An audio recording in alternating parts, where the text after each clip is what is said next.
नमस्ते सबैजनालाई। म चाहिँ अहिले यो हाम्रो गण्डकी हस्पिटल यो गण्डकी हस्पिटलको यो हामी चाहिँ यो ड्रेसिङ र सही कोठा भन्ने एउटा हाम्रो रहेछ। हाम्रो एउटा के अरे हाम्रो भनौँ न उहाँ ट्रिटमेन्ट गर्ने चाहिँ एकजना लेडी हुनुहुन्थ्यो। अनि उहाँले चाहिँ मलाई भन्दा पनि मेरो बाबालाई चाहिँ एकदम डिसरेस्पेक्ट गरेर भन्नुभयो। अनि उहाँले 13 नम्बर भन्नुभएको अरे। अब 13 नम्बर क्लियरली भन्नु भएन, 13 नम्बरबाट पठाएको भनेदेखि बल्ल दिन्छ अरे भन्ने कुरा गर्नुभयो उहाँले होइन। अनि त्यसपछि अब बाबाले गरेर लिएर आउनुभयो। मेरो खुट्टा यहाँ यता यहाँको पनि खाइदियो चाहिँ यता र यता खुट्टाको कुकुरले टोकेको। हिजो हजुरको राति 9:30-10 बजीतिरको समय थियो। अनि हिजो आयो। अनि त्यो आएर त्यो टिटनासको सुई लगायो। अनि त्यसपछि अर्को त्यो थाहा छैन बाहिरबाट लिएर आउनु भन्नुभयो। सायद दिनसम्म मिल्दैन थियो होला त्यो औषधि। त्यो कारणले चाहिँ आज चाहिँ अहिले चाहिँ उहाँले चाहिँ गरे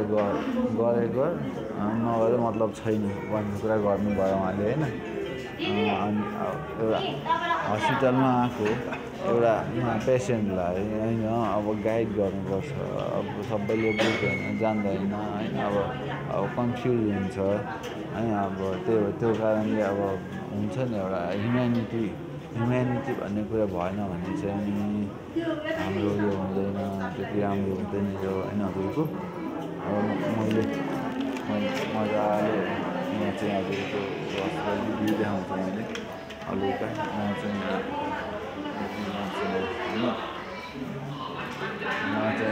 एकदम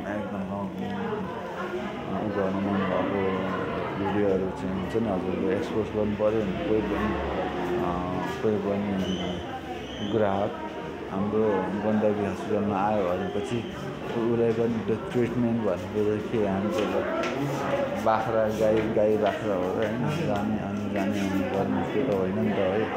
अनि त्यो कारणले चाहिँ हुन्छ होइन। अनि मेडम एकदम हुनुहुन्छ उहाँ होइन। अब उहाँले के भन्नुहुन्छ भन्ने कुरो चाहिँ हजुरको बाहिरबाट चाहिँ हुन्छ भित्रबाट चाहिँ हुँदैन भन्ने कुरो गर्नुभएको छ होइन। अब त्यसको लागि हामीले के गर्नुपर्छ होइन। त्यो अनुसार हाम्रो रिजल्ट अथवा अफ आउनुहुन्छ के हुन्छ त्यही अनुसार म चाहिँ हजुरको मलाई पनि कुनै आपत्ति छैन होइन। तर मेन समस्या के भनेको तपाईँ लगाएर जाने हो जा नभए नजा भनेर यो ठाउँ सोध्नु भन्नुभयो। अनि अब म त प्यासेन्जर हो नि त म त आफ्नो कुरा आफ्नो यो एउटा कुकुरले टोकेको होइन ऱ्याबिजको सुई ल्याउन आएको मान्छेलाई ल ठिकै छ। अब एउटा हुन्छ नि अब म एक्लै भएको भए त ठिकै हुन्थ्यो। अब ड्याडी पनि यहीँ हुनुहुन्छ होइन। अनि ड्याडी पनि यहीँ भने यहाँ भइसकेपछि हजुरको के हुन्छ र कुरा होइन।